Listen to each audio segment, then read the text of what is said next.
Okay, thank you very much. So I think it's a long day, and I think everyone is. Thank you very much for inviting me here, and everyone here to my presentation. So I think my presentation is quite easy. I think we have a lot of very good presentations for this day, and for my presentation, just some animation, so everyone should be relaxed and enjoy that. Okay, so I'm talking about how we simulate the city-scale disasters with physics-based methodology or AI-based methodology. So this is online on my presentation. So firstly, why we do the work, and we firstly begin from earthquake, because I think many of people here are similar to me that were firstly working on earthquake. And then we extend it to different disasters. And then we introduce some AI-based method to our research and finally come to the conclusion. So this is the background. So our working on the cities, and the city have a lot of disaster. We are facing on not only natural disaster, but also like the COVID, that is a very severe public safety problem. And we want to simulate the impact of the disaster to the city. We not only want our simulation to be accurate because we are scientific research. We want the research to be efficient because we always have time and resource limitation. And another important thing is that we want to make our simulation realistic. Why? Because when we are working on the city problem, we are always working with the administration, that people from different disciplines, and they don't know what actually we are talking about. So we want to make some very interesting animation to make them know what the disaster come and what will happen to the city. Okay, and we are facing the problem, particularly for China, that in China, firstly, we don't have a very strong earthquake in the densely population area for nearly 50 years. So we don't know how about to set up the model for these modern Chinese cities. And also China constructed a lot of new buildings, and these new buildings don't have sufficient earthquake data to develop some empirical models. So we are going back to try to develop some physics-based model. I see Professor Horry here, that maybe we have the common idea that the physics-based model can set up free from the limitation of this empirical disaster data. So, for example, no matter what kind of structure you have, new structure or old structure, we all follows the no structural dynamics. And then also, no matter what kind of wind you have, you still have to follow the fluid dynamics, so that we can use this physics-based model set to study the disaster. And also, when we have this physical disaster, we have some limitation. For example, we need to connect the data. It's very time-consuming. We need to set up the model, or we do the computation. It's all very time-consuming job. So we can use our AI technology to accelerate the modeling or simulation job. So that is the background of my research. So firstly, I'm talking about the time history analysis for earthquake, not only for single building, but go to the city scale. So we begin from the building scale, and we can see that no matter you are talking about a single building or 1,000 building a city, all these buildings follow the structural dynamics. So we can do the nonlinear time history analysis. We input the dynamic ground motion, we solve the dynamic equation, and we can get response either to a city or to a building. Okay, so first we begin from the buildings. I think we did this job about 20 years ago. At that time, China are constructing a lot of super tall building. And this building is so tall, and the components so big, and the seismic intensity is so high, so it is a very challenging problem for people to do the design. So we are thinking about, okay, so we are doing this kind of tall building. So what kind of purpose? We do the structural analysis. And we believe that there's two important things. First is that we need our numerical model can analyze the real-world complicated structure. Some numerical models are very good, but it's good for the experimental components. But we go to real-world structure, we need our numerical model to adapt to this real-world very complicated building. The second is that our model can simulate to the collateral behavior, because this is very important for the safety of the buildings. So we propose that we can, based on the material constitutive law, we use 5 beam element and a multi-layer shear element to set up the finite element model for this super tall building. And with this model, for example, this is one of the tallest building in China. that we can use this fiber beam element model and material shear element model to simulate the collapse behavior of this entire building. We did this job, I think, in 2019, 2010. Okay, so while we do the simulation, we not only do some animation. I think that animation, the Hollywood made much better than me. We want to use this simulation for the design purpose of these buildings. So then we go to another tall building. It is a construction in Beijing. The height of the building is higher than 500 meters, and the seismic design intensity is about twice of that one in Shanghai. So we work together with the design institute, begin from the selection of the structural scheme, and then to the design some key parameters and key components. And we spend about 4 years, use our collapse simulation technology for this real-world tall building. Okay, so this is the original the structural scheme of this tall building. So you can see that this building, on the bottom of this building, they have the mega braces, and the engineer removed the mega brace for the upper 4 zones of the building. So you can see that is obviously an interaction between the different structural systems, and this kind of structural system at the middle of the tall building will induce some discontinuity of stiffness and stress. So it's very bad for the performance of structure subject to earthquake. So then we optimized the structural design. You can see that finally we have the mega brace from bottom to the top. So with this Foley brace scheme, we can not only increase the collapse margin ratio of the building about 15%, but also can save the material about 11%. So you can see that can improve the structural performance quite well, and the design agency like the optimization very well. And also we can optimize the design of some critical component. For example, following our simulation, we found that at the zone 6 of this tall building, it is a very critical part may induce the collapse of the entire structure. So we can embed some steel braces in the shear wall, and this shear wall with only about 0.1% of the total steel consumption of this tall building. But it can increase the collapse margin ratio of the building up to more than 12%. So this is a very efficient way to increase the safety of the tall building. Okay, so this is the one for the single building, and then we can use same idea. We use the nonlinear time heat analysis from one building to the entire city scale. So if we can do the nonlinear time heat analysis of the entire city, then we can accurately represent the behavior of different buildings and also the features of different earthquakes. Okay, so then we, for the different kind of buildings in the city, we propose different structural models. So for some conventional buildings, we propose the moderate fidelity model. That is MDF model. For example, we can use MDF shear model for the multi-story buildings, and use this MDF flexure shear coupled model for the tall buildings. Of course, if we have some special buildings, we can use the high fidelity models with refined element model to simulate these very special ones. And then for this conventional building, because we have thousands of such buildings in a city, we cannot generate the structure model one by one from design drawing. So we proposed a method to determine the parameter of this interstory behavior of the MDF model. For example, from empirical models, we can predict the interstory stiffness.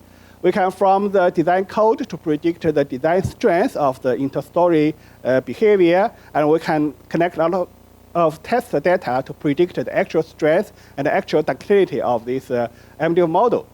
So with this model, both the high fidelity model and the MDF model, we can use it to simulate very complicated city building clusters. So for example, this is the tall building clusters in Beijing CBD area, and we input the historical 1679 MH Sanhepinggu earthquake. We can clearly show the shaking of the tall building, and additionally, we can not only see the shaking of the tall building, but also we can see different color represent the damage on different story of the building. So we can know the damage on each story of sheer building at each moment. And for example, for these 3 buildings, with the photos here, we use a high fidelity model for that. And for other conventional tall buildings, we use MD model for that. Okay. And then we can further combine the dynamic model of buildings with the finite element model with the soil beneath that. For example, we have some buildings, very dense building like this one in Hong Kong, that with very dense site, and there was some interaction between the building and the site. So we can build a finite element model and shaking the soil and the building together. Okay, this is people call it the site-city interaction. So this is one example. So it is the Beichan city is constructed on a mountain area. So we input the ground motion. We can see that at that time we can not only simulate the shaking of the building, but also we can see the shaking of the mountain. So we can clearly see that the ground motion on the top of the mountain will be higher than the one on the feet of the mountain. So this is we can call the terrain effect of this site. And also another interesting case is that we can simulate discuss the behavior of tall buildings, super tall buildings in a dense city area. This is what we did for the Beijing CBD area. We firstly connected the CBD area, and then we can do the simulation. So on the left is the earthquake we simulated, and on the right is we simulate the shaking both of the building and also the soil beneath the building.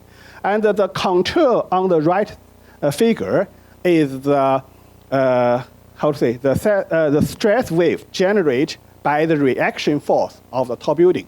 So we all know the the third principle of Newton's law. So we have the force equal to the reaction force equal to the force. So if we have the earthquake so strong to shaking the building with several hundred meters tall, the reaction force will also equal to the force, seismic force, to the tall building. And this reaction force will generate a stress wave to about several hundred meters, and it will bring additional damage to the short buildings near to the tall buildings. So you have a short building near to the tall building, the reaction force may be induced additional damage to these buildings. And also we have this city scale non-linear time history analysis, and we are very worried about the resilience. So we can combine this dynamic simulation result with the resilience performance indicators, so we can predict the seismic induced damage to, and also the repair time to not only single building, but the entire building clusters.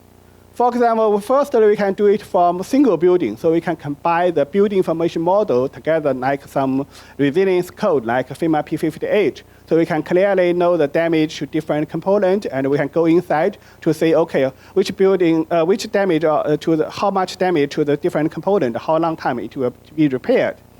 And then we can do it further to the entire city scale. So this is the entire Beijing city. So we generate an earthquake on the east suburban of the Beijing city, and we can simulate the recovery process of the entire city after earthquake. You can see on the right, the animation shows that how the distribution of the labor force in the city. Because after earthquake, there will be a damage to the entire city, and there will be thousands of buildings need to be repaired. So how you distribute the labor force to make the city have the best recovery process, that we can do that kind of simulation. So this is a typical case, interesting case. And this simulation, we can not only use it for the research purpose, but we can use it for the real-world application, not only for the pre-earthquake planning, city planning, but also can use it for the after-earthquake emergency response. So this is a typical case. We work together with the same center of the United States. So the UC Berkeley connected the 1.8 million buildings in the San Francisco Bay Area, and then they simulate the ground motion of a whole magnitude of 7 earthquake to the entire earthquake area. So we input the ground motion to each of these 1.8 million buildings. Then we can simulate the shaking of the entire San Francisco Bay Area.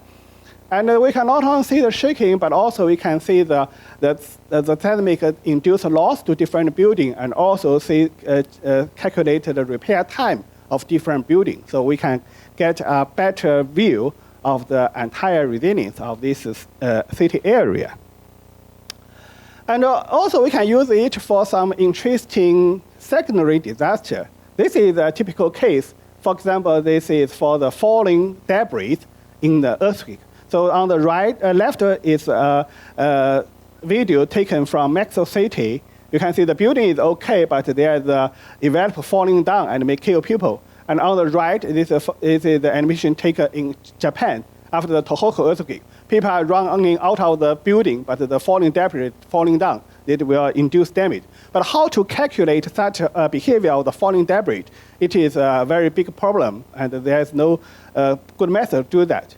But with our city-scale time heat analysis, we can do it very easily. So first we do the simulation, we can know the shaking of different buildings. And then we do some experiment, we can know how much damage of this to different evaporative walls or the glass curtains. And we can also know the distribution of the falling debris on the ground. Then we can use let student to do some experiment to know how much debris distribution to the movement of the people. Then we can give the evacuation simulation to predict the damage to the area. So this is a typical case. We do it for the Beijing CBD area. So we have the earthquake. The building still stands there, but you can see that the red dot means the falling debris. And falling debris will affect the evacuation process of this area.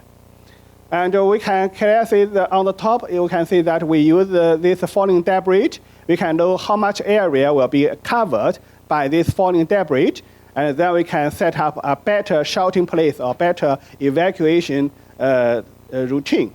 And on the bottom is that we can do the evacuation simulation based on this falling debris. We can see that with this falling debris, the evacuation time for the area is much longer. The time cost to the evacuation is much longer without this falling debris. And we can also use this technology for the pre-earthquake urban planning. We use it for about 26 provinces in China and more than 50 cities. And this is one of the example that we use this technology for the disaster preparation for the 2028 Beijing Winter Olympics. And we get a very good feedback from this Olympic organization community. We simulated the entire Olympic campus and do some preparation for the disaster if the earthquake happens during the Olympic times. And we can also use this technology for the, the emergency response after earthquake. So on the left is the conventional method we were doing for the earthquake damage assessment after earthquake. So we have the earthquake magnitude, and then we use some ground motion prediction equation to predict the intensity, and then we use Fujita curve to predict the loss. But the entire routine has significant uncertainty. But with our technology, we can directly use the recorded ground motion, and we input the entire recorded ground motion to the city model and do the nonlinear time heat analysis, so you can significantly reduce the uncertainty. Okay, so we developed a program called REDACT, Real-Time Earthquake Damage Assessment, using city-scale time heat analysis. So every time somewhere have earthquake occurred, we get the ground motion, we put the ground motion into our building inventory, and we can predict the seismic damage. You can see that this is a real earthquake in China. The different circles represent different stations. The different color in the circle represent different damage ratio. The red dot means the epicenter of the earthquake, and the background blue contour means the population distribution density of the area. So we can clearly see how much damage to the area and how much damage to the density population area. And this is one of the typical example. In 2017, there is a magnitude of 7 earthquake occurred in China.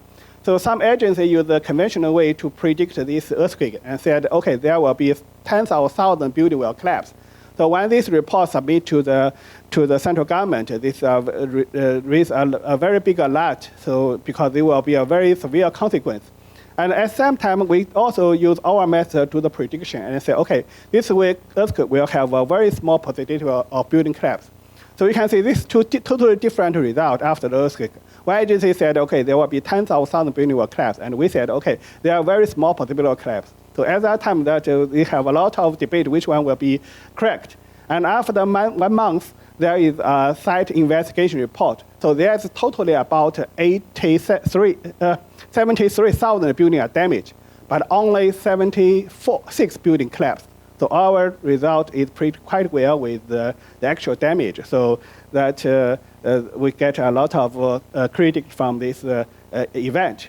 So we use our time every time for the earthquake. We not use it for some domestic earthquake, but also use some earthquake, particularly for earthquake in Japan, because Japan have a lot of earthquake and data sharing is very good. So it's a very good platform to upgrade, update, improve our program. So it's very important. And here is some typical example. For example, this the first figure is what we do for the Anchorage earthquake in Alaska in 2018, just quickly after earthquake. And in the middle is the earthquake for the South California. And on the right one is what we did for the Fukushima earthquake in 2021. So I think you can clearly see that the prediction result is very interesting ones. Yeah. And then when we did it for earthquake, we can further want to extend our research not only for earthquake, but also for some other disasters. So we can see that we have, when we're working together with some administration, we found we're facing two challenges. The first challenge is that if you're talking to, for example, a city government, they are not only worried about one disaster, they are worried about different hazards. So do we need, for example, a system for wind, another system for earthquake, another system for fire? It is not reasonable. The second one is that they are worried about not only the total area, but also some very important buildings. So they are worried about both the macro scale and also the micro scale problems.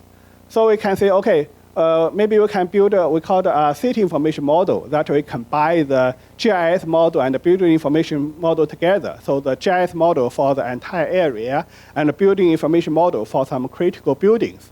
And then we input these different hazards into this city information model, and it can be used serving for different purpose. So we can use this same model as a common platform for different hazards.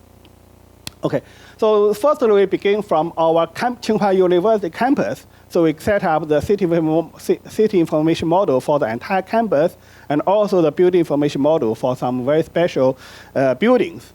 And then we have the unified data format. So no matter you worry about the regional scale or building scale, or no matter what kind of disaster you are worried about, earthquake, fire, wind, or COVID, you can still use this numerical model to do some simulation and management. Okay, and there is some details about what we did with hazards in addition to earthquake. For example, the fire and the fire following earthquake. Because firstly, our fire model is also a physics-based model. And secondly, because our model all our models are physics-based models, so we can very easily connect the different models to each other. So we can do it, firstly, we do the earthquake simulation, and then we connect it to our fire model. We can do the fire following earthquake simulation. Okay, so this is the work we did in 2016. So we can, because we are using the physics-based model, so we can not only simulate the fire expansion, but also simulate the smoke in earthquake.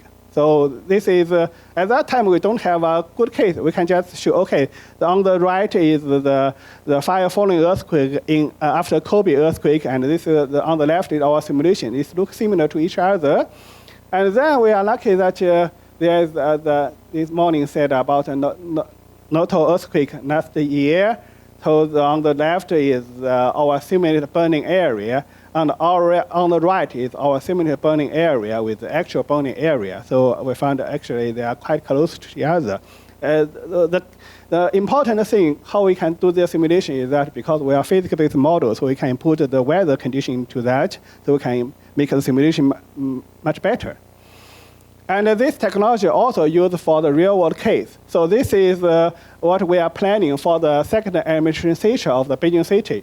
So on the top is the original plan, And we show this result to the city government. They quickly found, okay, this plan is very terrible because the fire area is very close to the office of the mayor. So they revised the plan and moved all these risk buildings to far away from the center of this emergency center. So you can see that this realistic animation can make the communication between the administration and the site much easier. And also we can do it for wind. Traditionally, people use this empirical model for the wind. So we can combine the city scale structure analysis with the city scale large eddy simulation. So we can use it to simulate the wind-induced shaking of the tall building in the city area. So here is the case. This is the tall building in the downtown area of San Francisco, and we generate the CFD model of this area. Of course, we validate our model with some wind tunnel test. And here we can see that the wind goes through the building. We can clearly see how the wind goes through these different buildings. And under this time-changing wind pressure, we can clearly see the shaking of the building. We can see two interesting things. First, on the left, we can see that because the overlap of different buildings, the actual wind force on the building is quite different with the design code. And on the right, we can see that actually the shaking of the building subject to this wind-induced wind force is quite different from the Gauss distribution in our design code. And we can not only use for fire wind, we can use for some new hazards like the COVID. So in January 2020, maybe you have the memory that just the breakout of this COVID, so China began to build some temporary hospital, and the entire construction for this hospital is only for 10 days. So in older days, that we don't have the time to predict the virus in the harmful air in this hospital. So we use our technology I mentioned before to do the same. You can see that we use only about 6 hours to finish the simulation of the exhaust harmful air from this hospital. And this is all the hospital we served during the January and February. The total bed using our technique is more than 10,000, and we can reduce the harmful risk of harmful air to about 50 to 90%. So we get a very good feedback from the users. Okay, so this is a summary for the case. We use the San Francisco city as an example. So we can use the same data form. We can use the physics-based model not only for earthquake, but also for wind and for the fire. And then we move forward that we want to bring the AI-based model to further improve our modeling and simulation. The firstly, we are talking about how to get the data for the city, because we have thousands of buildings in our city and even millions of windows in a city. So if we count the buildings and the windows one by one, it is almost impossible. So we can use the AI to help us to set up the building model and also these window models. So firstly, we begin from the UAV, because the drone fly of the city is quite a convenient way to connect the data. But after the fly of the drone, how we know the different location of building or different location of trees? So that is the first challenge we are facing. So we use this new technology, combine the deep lab V3 and PointNet++. So deep lab V3 is good to 2D problem because they have the color information. And PointNet++ is good for 3D problem because they have the 3D coordination. So we combine them so we can identify the building and the trees with very high accuracy, so we can set up the city model within minutes, including trees, road, and buildings. But in some of the city or some of area, we don't have the permission to fly drones in that area. So we select another method to generate the city model. So we can use the street view image, like the Google Earth, to generate this city model. That we download the street view image from this internet platform, and then we use AI to identify the building, and we use the coordination of the image and the coordination of the GIS map to predict the dimension of these buildings. Then we can generate the model of the city. So that is what we do the job. So first we get the street view image, then we use AI to identify this building, and then we do some coordination calculation to know the actual dimension, actual location of the building. And with this technology, we can generate a building automatically in about 1.4 seconds, and then we can generate an entire city very quickly without go to the local site. And also sometimes working on wind, we know how many windows we have. And if we have a drone to fly over the area, then we can use the drone to take the photo of the buildings and then use AI to identify to recognize the windows on the wall, and then we can generate the model to predict the window-induced damage to the windows. So here is the example. So we have this photo on the building facade, and then we can recognize the windows, and then we can do the prediction, and we can see that we can make the process much more efficient and also very accurate. But also we have the problem in some cases we cannot have this permission to fly drones. So we can still use the street view image to do the job. But when we have a street view job, you can see that there are always some trees or other objects to block the view of the windows. So we have different view image, and we combine them together to recognize each window on the facade. And then with this technology, we can predict, okay, if a typhoon comes, how much damage to this wind in a city area. And also, another thing is that when we have a disaster, we want to know how much shaking of the building to that disaster. And in many cases, we don't have this instrument installed on the building. So we think, okay, maybe we can use these surveillance cameras to tell us how much displacement of the building. But this kind of cameras, they have the limitation. Firstly is that they don't have a target mark on the building. So we need to identify the movement without the target mark. The second is that we want to know the three-dimensional movement. But we always have only one camera. So how we know the three-dimensional movement with only one camera? And finally, this camera always have insufficient resolution. So how we increase the resolution of these photos? Okay, so firstly, we propose that we can use the target-free method to predict to identify the movement of the structure. So here is the example. Okay, move. Oh, it's moving. Okay, it's moving. Yeah. You can see that if we have different cameras, even we don't have a mask on this building, we can also identify the movement, three-dimensional movement of this test specimen. And then if we have only one camera, how we know the three-dimensional movement?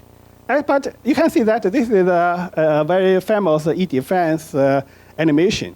You can see that when we see the film, we know how much three-dimensional dimension of this building. Even we just have one video. Why? Because we have brain. We can use our brain to identify the three-dimensional movement. So if we use the similar technology, we use deep learning to do the job, then we can know the three-dimensional movement with only one camera. So here is the fundamental idea. So we firstly build up the target object, target building, the three-dimensional model. And then we train the AI with this people-generated three-dimensional model. And then if we have a photo, we can quickly rebuild the pose, the actual location of this building with this deep learning technology. Okay, so here is the example. You can see that we're shaking this very simple roof model, and we use only one camera to look at it. But then with this deep learning, with the right two figure, we can clearly see the three-dimensional pose of these objects. And then with this three-dimensional pose, we can know the three-dimensional movement of these objects. And then the final problem, as I mentioned, that we don't have sufficient resolution for these figures. But now, with deep learning-based super resolution, we can convert a low-resolution image to a high-resolution image. So we can also use this technology to increase the resolution of the surveyed camera image. So you can say the fundamental idea is that we have both the high-resolution image and low-resolution image. And then we train the AI, and then the AI can translate a low-resolution image to a high-resolution image. So here is the example. You can see that you have this low-resolution image here, and after the super resolution, we can transmode it to a high-resolution one, and you can clearly see that the photo quality is increased quite a lot, and the error identified from this image is reduced quite a lot. Okay, so all these technologies combined, we combine them together, use it in a real-world case. So this is a real-world tall building in China. It is shaking very strangely in 2021. The height of the building is more than 300 meters. So people want to know why the building have such shaking, but we don't have this health monitoring data to know that. We only have a surveillance camera to know this shaking. So we firstly use this camera data to generate the three-dimensional movement. We can use our technology to generate the three-dimensional movement, but because the resolution of the picture is not good enough, so we have some shift on the right. You can say some shift in the resolution result. So then we have our super resolution method to increase the quality of the resolution of the image. And with this high resolution image, we can clearly get the three-dimensional movement of the building. And it will be very helpful to identify the reason of the shaking of the building on that day. And even after the disaster, during or after disaster, we can use this technology. For example, to predict the ground motion input or to predict the damage to the structure. For example, we want to know the ground motion to in an earthquake. And we can find that actually that we have three different tasks to predict ground motion. So before earthquake, we always to say, okay, we have a magnitude 7 earthquake, what kind of ground motion we have. And during earthquake, we have early warning. What means we have for example, we have 3 seconds of ground motion. We want to predict the ground motion of the entire 30 seconds. And after earthquake, we have some stations have the entire ground motion record. But we also have many sites, we don't have the station. So we have these three kind of tasks we are facing every day. But if you're looking at that, you can find actually these three types have some common case. For example, you compare the case 1 and case B. You can see that, okay, for case 1, the earthquake is assumed earthquake. For case B, you have a real earthquake, but you don't have the foreground motion. And for case B and case C, for case B, you have only 3 second ground motion. And for the case C, you have the entire ground motion, but you want to predict some unknown location ground motion. So you can combine them together to propose a new method to predict do the ground motion prediction job. So this is, we call the mask transform for these three tasks. So for the case 1, before earthquake, you mask everything. You assume an earthquake magnitude and predict all the ground motion.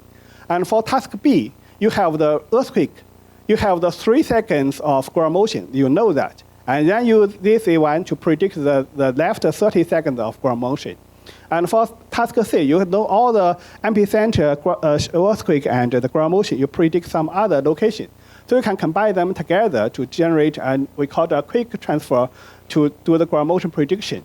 And here is a typical case example. You can see that for both the forecast, ground motion forecast case and early warning case and interpolation case, our model are all better than existing models. You can download the paper from this archive on the bottom. And also that after earthquake, we want to predict the seismic damage to different area. We have fragility model, we have the capacity spectrum model. They are very efficient, but they are not accurate enough. Time heat analysis is accurate, but it's very time consuming. And how we combine these advantages together? We can see that, okay, we have the phase recognition that we see the phase, we know, okay, this is Professor Horry or someone else. And we can also do the similar thing. We can transform the ground motion to a, for example, wavelet figure or time frequency distribution. So each ground motion have each wavelet image. So you look at the wavelet image, you know what kind of ground motion you have, and then you can use this technology to predict the structural response. So this is what we do. We transform the ground motions into these wavelet flags and image, and then we use the CN to identify different earthquakes. So here is the result. So we have an earthquake, we transform it, ground motion, we transform to the wavelet image, and we use the wavelet image, which will predict the structural damage. So we can reduce the error to about 61%, and also increase the time efficiency to more than 1,500 times. So it's a very accurate and a very efficient way. Okay, so final conclusion that we are moving from a conventional method to a physics-based method. So we have better accuracy and more realistic result to the users. And we can use the city information model to predict a better data model to set up the simulation. And we can use the AI to make the simulation more efficient and more convenient. Okay, so that's all for my presentation. Thank you very much. Thank you very much.